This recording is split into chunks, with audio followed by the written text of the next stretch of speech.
Hey everybody, how you doing? It's Yvette Best from Best Services Unlimited, and today we're going to be talking about 9 smart money moves you can make in 2019. Now, this time I came prepared with my notes, so I won't be going all over the place, and that way you can get consistent value. So I'm going to take a chance to take and invite a couple of people into the room to watch this live because everybody deserves to make smart money moves in 2019. So once I do that, we'll get started. And if you can, get a pen and a piece of paper because these 9 moves will be great for you to implement. You don't have to wait till 2019. You can start them now. And we still have time before the end of the year to make some good tax moves. So I want you to take and put these ideas into your mind and into your spirit because remember, 2019, debt free is the new sexy. So we don't want to have any debt. We want to pay off car notes. We want to pay off mortgages. We want to pay off credit cards. We want to get rid of student loans.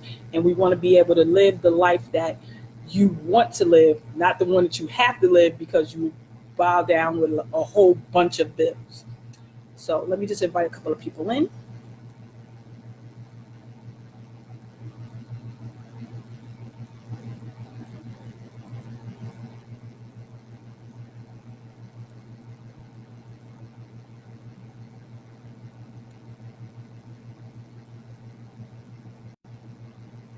Okay. I guess that's enough. Okay, so let's get started. So as I've been saying to most everybody, my new year is my new goal for 2019 tax season. I always give a new goal. Last couple of years was taking your refund, paying off your rent for a year, and see how fulfilled your life would be not having to pay rent. But now I want you to take it a step further. 2019, I want you to take all of your efforts to getting debt free because you live so much better when you don't have to be worrying about paying the next bill. You can pay your bills early, if not on time. You don't have to worry about other things coming in. And if you have any type of emergencies, you'll have the funds available to take care of them, such as the broken water heater, broken boiler, new roof. I know that personally from trees falling on my roof 2 times last year. Um, you need to have that stuff in place. So the first thing I would want you to do is to increase your 401k contributions. The reason why I say that is if you already have a job and your job is contributing to your 401k matching, you want to put money in it. You want to at least put enough money into your 401k to match what they are matching, whether it's 3%, 4%, 5%. And then any extra money that you have to invest, I always suggest getting a Roth IRA. Reason why? It's tax deferred, your money grows, and then when you pull it out later, when after 70, after you turn 70 and a half, you get that money tax free. And tax free is good for me. I don't like to pay taxes, so of course anything that I can tell you to save taxes is what I'm going to tell you. So since most people who have 401ks, some, because now they're getting rid of 401ks on jobs, let's be honest. If you still have a 401k and your company is matching the funds, at least contribute enough to match the funds that they are giving you because it's free money and you never want to turn down free money. So, two, I want you to create an emergency fund. Do you know that about 50 million Americans do not have an emergency fund? So that means that if you was out and all 4 of the tires on your car was flat, most people couldn't even have enough money to just get back 4 brand new tires. They would have to go somewhere and get 4 used tires just to make it. And that's a lot of Americans running around without an emergency fund. So when you get your refund this year, I would tell you take a part of it and start an emergency fund. You need to idealistically have at least 6, I say 12 months. Really, you need to save like your whole yearly salary and put it up in an emergency fund. It's just for you to have it in case anything goes wrong, because you know a replacement of a roof could be in anywhere 5,000, 10,000. You need a new boiler, that's another 7,000, 8,000. You want to have that type of funds available, especially if you have a home and you know that you own it. Things go wrong and you might need to replace something. So number 3 is that I want you to check on your investments. Now, just because you have a 401k and you have other stocks, bonds, or portfolios, you need to check them to make sure that they are performing properly. It's important for you to check on your investments, not just set it and go and then leave it, because you need to know if some stocks is not performing in your portfolio to change it to some other stocks. If I like, a lot of people do age investments. So say if you're moving into a older bracket, you may not want to be as aggressive with stocks. You might want to move to something more conservative. So you want to check on your investments and making sure that you're keeping track of what's going on. Number 5, do not ride the stock wave.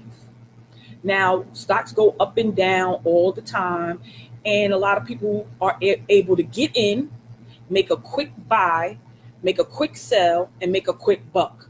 But if you're not savvy enough with the stock market, don't try to ride out waves, because you all seen what happened with Bitcoin. Bitcoin started shooting up the market sky high, and people were buying in. But there was a lot of people who probably lost a lot of money when they came in too late, and then the Bitcoin started to fall. So just be careful when you're doing this stock thing, that you actually have some good advice and some good financial advisors advising you of what stocks to purchase and when to sell them. And if you're not knowledgeable enough, get some knowledge, read some books, watch some videos, YouTube. YouTube is always YouTube school, and then also get advice. So number 6 is check for cheaper prescriptions. I know people like, where did that come from? But we have health insurance. And then most people will just use the health insurance and go to the pharmacy and fill the prescription and pay the price. But you might want to shop around, because there's some places where you can save some money. What if you found out that I bought my prescription at one drugstore and it was $10, but if I would have went to another drugstore, I would have paid $2. So that would have been $8 you would have kept inside of your pocket. And that little amount adds up over time, especially if you have maintenance medicines, like if you have diabetes or high blood pressure. You want to make sure you're paying the less amount possible for the medicine, because you're using that medicine long term. So always try to get generics if possible. If it's brand new medicine, of course it's going to be the label brand, so you're going to have to pay probably premium for it. But if you could get a generic of that same medicine, go for it, because you're going to have a great savings for prescriptions. Number 7, avoid buying gas guzzling cars.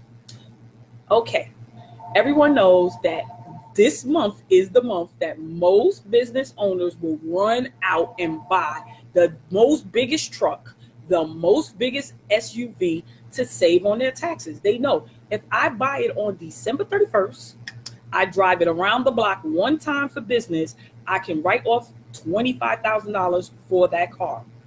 But how much is it going to cost you all year long to maintain that same giant truck with all the gas and all of the maintenance that has to go with it? So sometimes buying big is not great if you don't have a use for it. Now, if you're a person who has a truck because it's part of your business, you do maintenance, HVAC, of course, I'm going to encourage you to get a work truck. But if you're just, an accountant, I don't have a need to have a F-150. I just don't have a need for it. And most people who are in services and consultants, y'all don't have a need to have a big giant truck either.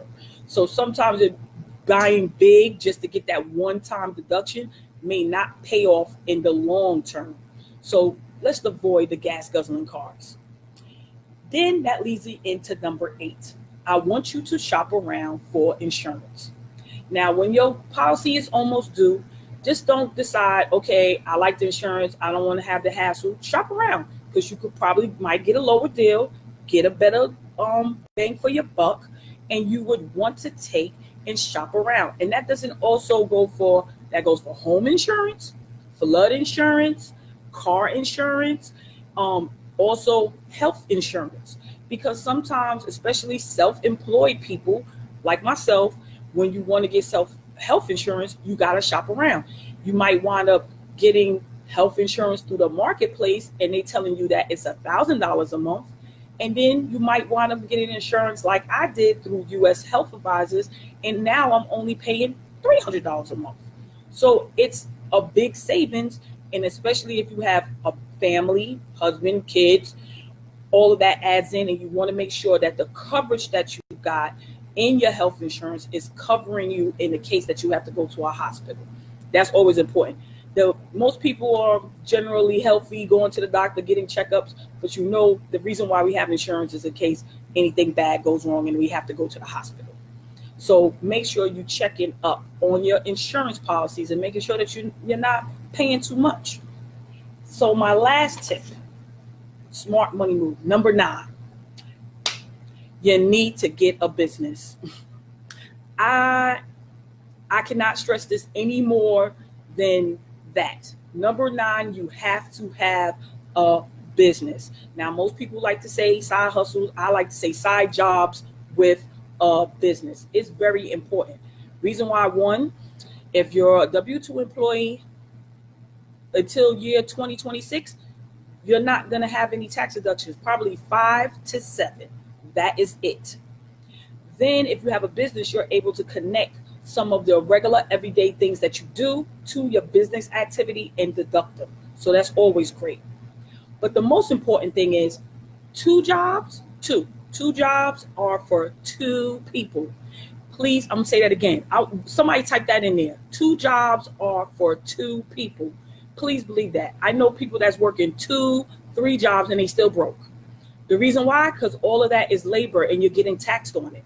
So you will want to start a business so you can pay yourself first. Because when you make business income, that 1099 money, that money goes to you first, and then you take your expenses away, and then you pay taxes. And that's what's important. So the last one actually should have been the first one. You need to get a business started.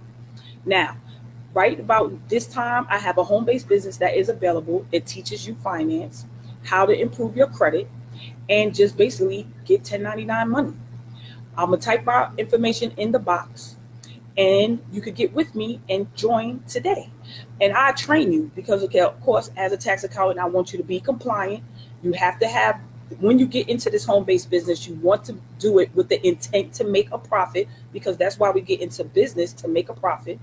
And then again, as you know, I always say you can hire your spouse and your kids. That's a $12,000 per person write-off. And then basically making your lifestyle tax deductible. And that's always great, because I know people do not like Mr. 45. They say he doesn't pay taxes, but you have to think of like this. Is not paying taxes smart? Yeah, it really is. So I just want you to take time. If you came in late, listen to the replay, listen to the 9 tips that I gave, and I'm going to go over them again so you will remember what they are. So number 1 was to make sure you could put in enough money inside of your 401k, and if you're not, increase it to maximize the money that the company is matching you. Number 2 was to create an emergency fund. Very important. I told you 50 million Americans do not have an emergency fund. 3, check on your investments. Just don't set it and go. Make sure that they're performing well and make adjustments as necessary. 4, live within your means. We didn't talk about that. I must have skipped over that one. Yes, please take time to live within your means. Stop letting people take and make decisions with your money that you don't want to make, or you just being led to make. Don't do that. Live within your means. 5, do not ride the stock wave. We've seen what happened with Bitcoin last year, and I'm not telling people not to invest in crypto, because crypto is good, but just get some advice, get some studying, and know what you're doing. Number 6, check for cheaper prescriptions. There's always try to get generic, so that way you can make sure that you can maximize your prescription values.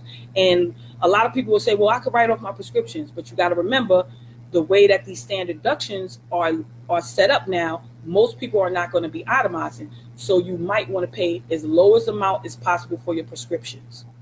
Number 7, avoid gas guzzling cars. Now, we all heard about Ford and GMC are no longer putting any money into small cars because they're making a bigger buck by giving you these big cars and these big trucks and SUVs. But depending on the type of business you're in, having a large truck or SUV long term will probably cost you more than the tax deduction that you're going to get. And number 8, to shop around for insurance, to check over your homeowners, your health insurance, your car insurance, and flood insurance if you have it, and make sure that you're you're maximizing your value. And then lastly, number 9, get a business in place, because 2 jobs are for 2 people. You're not supposed to have 2 jobs. That's all just labor. You're just continuing to work. You're trading your time for money. And the thing about it is you're still going to wind up paying more taxes and not still have enough money. And if there's people on this line now that got 2 or 3 jobs, they could probably tell you they may have 2 or 3 jobs and they still not making it. You have to move to getting the 1099 money. So again, this is Yvette Best from Best Services Unlimited, coming to you today with the 9 smart money moves that I want you to make in 2019. And you don't have to wait to 2019. You can start it now. And if you like to join my team and become part of my finance success company, reach out to me, inbox me, call me. You do it already anyway. And just remember, I attribute my success to this. I never took or gave any excuses, and neither should you. 2019 should be a year debt-free and doing what you want to do, because I do a thing called what I want, and I want you to be able to do the same thing too. So with that, I say have a good afternoon, and I'll talk to y'all later. Bye.